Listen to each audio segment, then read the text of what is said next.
What is up, everybody? This is Mike Man WB here, back again with another episode of WWE Draft Wars with Nathan. Yee!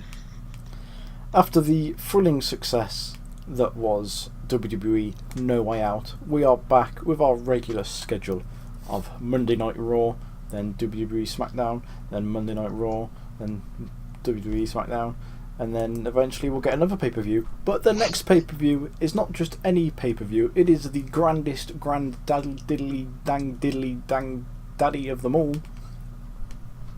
It is Backlash. No, it's WrestleMania 35? What was this year's WrestleMania? I don't know. 35. It's WrestleMania 12, everybody. But that is not yet. That's in 6 weeks' time. I think 6 weeks. We have about 6 weeks, 5 or 6 weeks of build to WrestleMania, and we are kicking off the final road to WrestleMania. There are no more roadblocks. There are no fast lanes.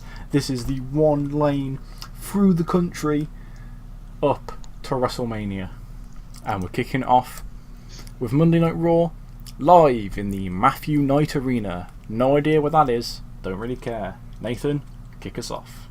So Dean Ambrose comes out the ring and he claims that he was screwed last night. And not in a good way. Really? But he says that he was screwed last night at No Way Out. And hang on, I feel like there's another No Way Out sometime soon. There is. It's in my Ruthless Aggression Era series, Mike. Link in the description, isn't it? No, and that's getting cut though. Link in the description, isn't it? Carry on. So Dean Ambrose, he claims he was screwed last night. He finally got his chance to get his hands on Seth Rollins. And he has to fight from number 1 to number 6. He beats everyone. And then Seth Rollins comes out last. The fresh man. He gets the win on Dirty Dean. And that's how Seth retained the Universal title. Seth interrupts. He claims that all Dean does is complain. Seth Rollins says, Dean, do you want to know how I beat Brock Lesnar for this title? I'll tell you, it wasn't by complaining. Because only one of us here stands here and bitches and moans week after week. And only one of us beat Brock Lesnar. Because you didn't beat Brock Lesnar, did you, Dean? No, when you fought Brock Lesnar, he kicked your ass. And so Dean and Seth get into a very heated confrontation. And then Triple H interrupts. He goes, look, guys, I get it. You all want to fight each other. Of course you do. But tonight, we have a main event. And that's not right now. So get out of my ring. Which I'm totally not saying because I forgot what the main event is. Oh yeah, it's a Gauntlet Match to determine who Seth Rollins will defend his title against at WrestleMania. So we get an 89A to kick off the show. I'm going to have a mouthful of Rubicon. Yeah. Good segment, 89A. Lots of stuff happened. Mango. I tuned out for most of it because I was finding out that the Matthew Knight Arena is indeed located in Eugene, Oregon. Eugene! Yeah. It was fun, Eugene. It was also on my 2005 Ruthless Aggression series. What's next, Nathan? You're next! As in a 69C plus, Goldberg comes out, but nah. We have a bout that had decent wrestling but didn't have much heat, which sees Mustafa defeat Shelton Benjamin in 8:41 by pinfall with an 0.54, getting a 69C plus. Mustafa's in-ring performance is a 72 to Shelton's 54, albeit Benjamin was off of his game. Yeah. Not Goldberg, but indeed the gold standard. Fuck off. I need to dye his hair again. Not that I've just spilled Rubicon on my laptop. Nice. Mustafa Ali then cuts a promo claiming that he is proud to announce to us all that as the Cruiserweight Champion, he gets to announce that the Cruiserweights, they're finally getting the TV show back! Way, it won't be called 205 Live, because it won't be live, it'll be taped on Wednesdays, but... And you won't see it, because fuck you. Yeah, you guys... Oh, that's a bit shit that they won't see it, actually. Should we just change Uprising to the Cruiserweight show? No. Yeah, you guys aren't going to have a clue what happens with the Cruiserweights. Oh well. Then, the hardcore champion Vince McMahon congratulates Seth Rollins because Mike is dyslexic. And he jokes about a champ versus champ match because, of course, Vince is hardcore champion of the world. Seth Rollins is the Universal Champion of some universe.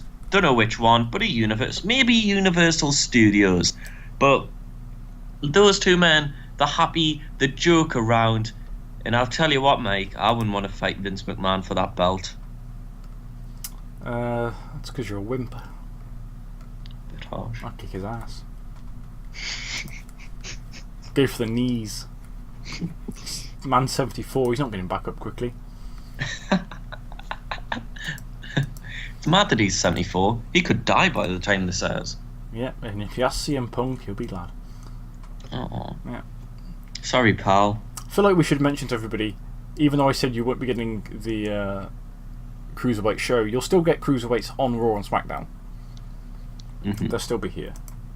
Yeah, I'll explain what the stories are. Mike probably won't, but I will. There's an bout that had decent wrestling but didn't have much heat. Sasha Banks defeats Ember Moon in 7:46 by submission with the bank statement. The boss gets a victory, getting a 70 to Ember 63. A good performance there from Ember against the winner of the Women's Royal Rumble. But in the end, Sasha was too much for her. 65C there, a solid little match. Sasha Banks picking up some more momentum as she edges ever closer to her women's title match. Wrestlemania. Not bad, not bad. Mm-hmm. Yep. Improvements. Ember improves in performance, which is lovely stuff because she could be the future of the Raw Women's Division. I say that because she's not going to SmackDown because she fits in very well with the Raw colour scheme. The Sheenom. Jesus Christ. Of course, if she did come to SmackDown, she would end up becoming a Manchester City fan. Because that would be a blue moon. And then up next, Ronda Rousey has a backstage interview where she says that Sasha Banks' win was impressive, but she'll still lose at WrestleMania.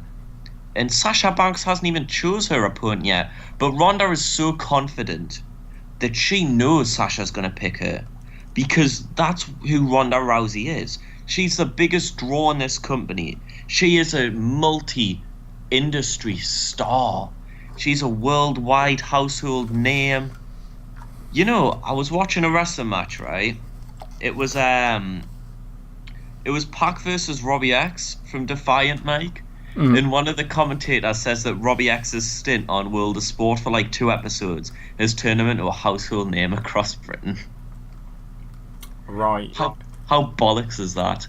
But you know, as a household name, Ronda Rousey, the baddest woman on the planet. It means anything and everything for Sasha Banks to beat her. She'll get every opportunity to beat the SmackDown Women's Champion, but to beat Ronda Rousey and fight with her on the biggest platform of the world, that only happens once, that chance. So she knows Sasha's going to take it, and she knows that Sasha, just like in a game of Fortnite, she's going to take that L. Sometimes you make me feel physical pain. Good. Also, didn't Robbie X wear a mask on World of Sport? Mm-hmm. And he doesn't wear a mask anywhere else? He does not know. Carry on. I was just drinking Rubicon there.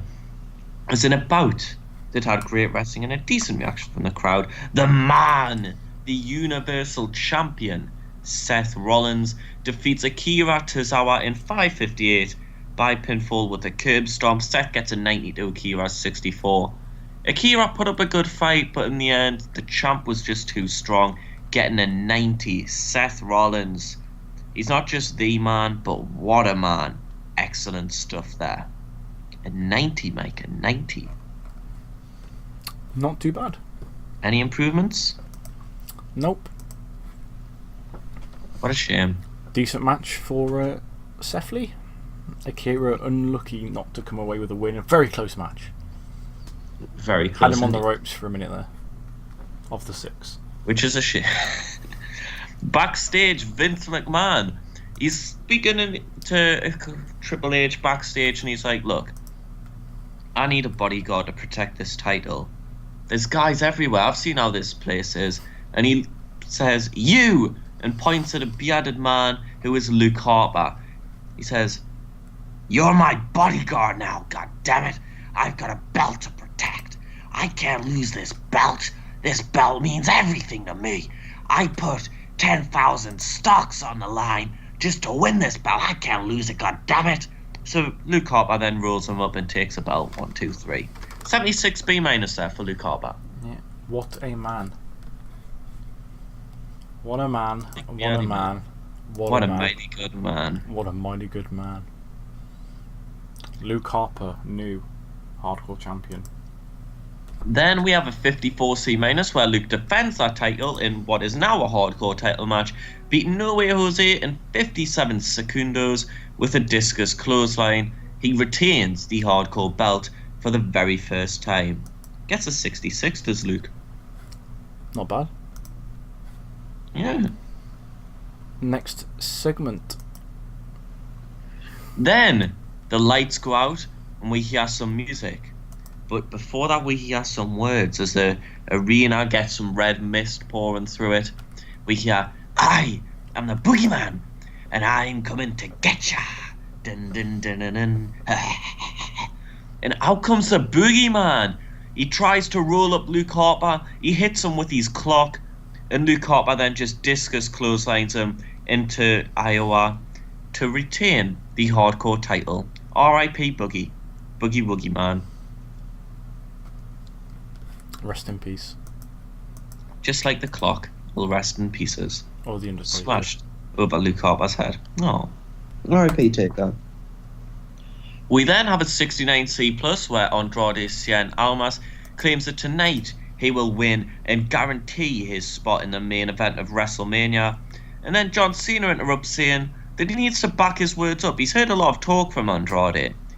And sure, he's got some impressive wins, but every time he's stepped in the ring toe-to-toe with a top-class talent, he's lost. Tonight, he steps in the ring with 5 of them. There were 5 of them! Jesus! Said John Zandig. So Cena says, "You say you're gonna win? I don't think you're gonna win. I think I'm going to win. Prove me wrong."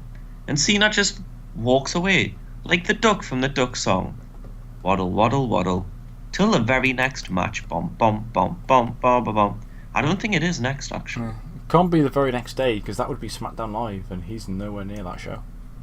Not anymore, he's not. He used to be.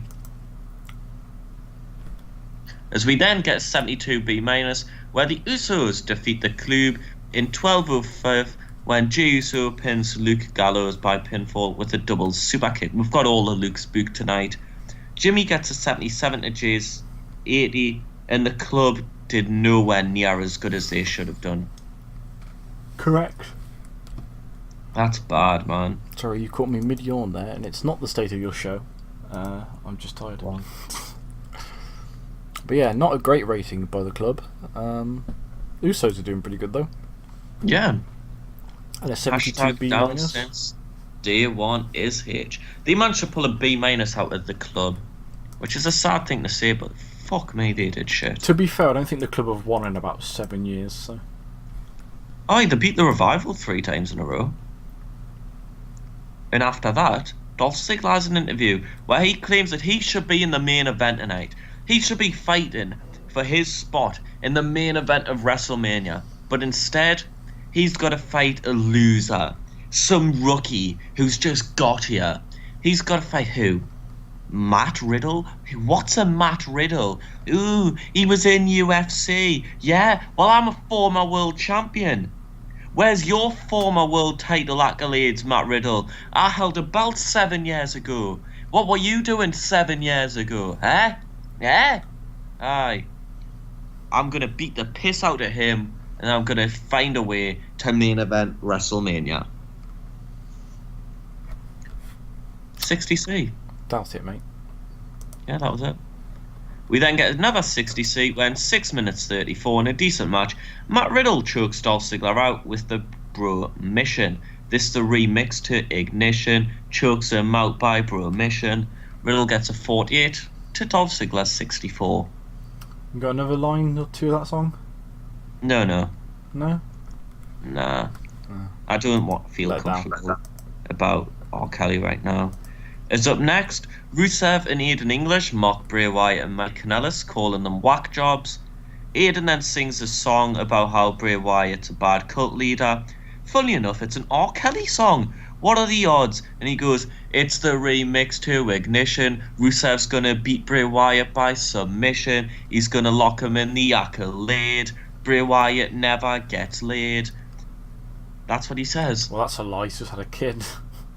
Yeah, and he hangs around with loads of He's kids about as to well. have The one, I should say. strokey nonce. Speaking of kids, I wonder if Mike Kanellis sees his child anymore. Probably not on this. I do want to clarify that is a storyline on this. Like, Yeah. I'm not like insulting Mike Kanellis. He's a lovely man. Did get a bit noncy. Yeah. But Yeah. anyways, Rusev and English mock Wyatt and Kanellis, who challenge them to a tag match next week. Who wouldn't want to see that interaction of Aiden English and Mike Kanellis in the ring? I'd pay for it. Yeah, damn right.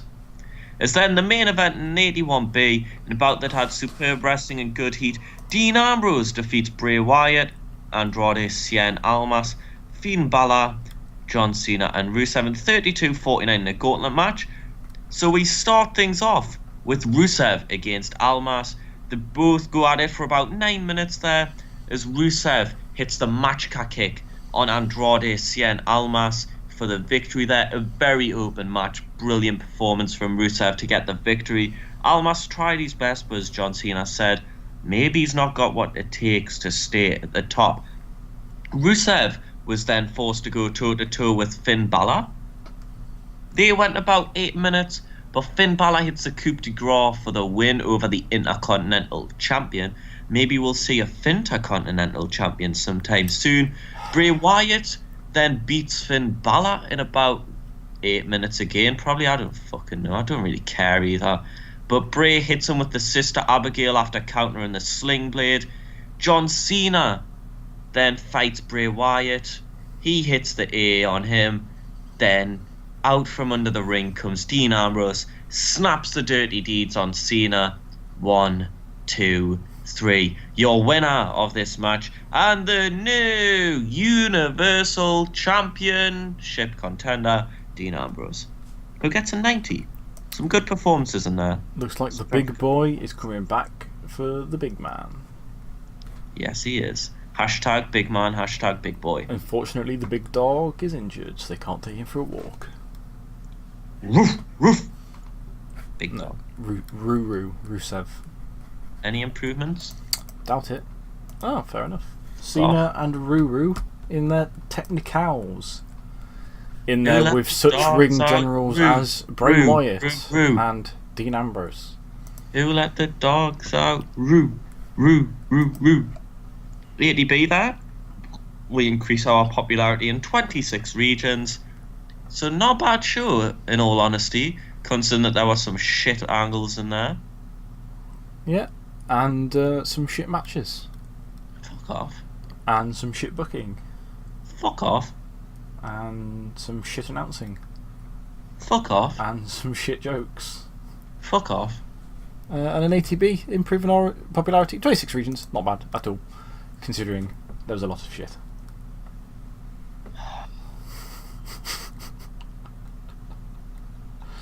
As you see there, the real man, Becky Lynch, attacking what appears to be a small child.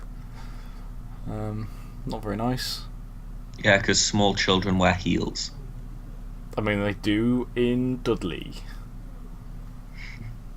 Fuck off. You never know. Might be where half of Brit Rest is from. How many of these viewers do you honestly think know where Dudley is? At least 4. We only get with 3 viewers. Exactly. John Yes. Cena thinks Akira Tozawa goes, ah! Ah! Wow. Seth Rollins thinks that No Way Jose does some good dancing. That man's got hips, and the hips don't lie. And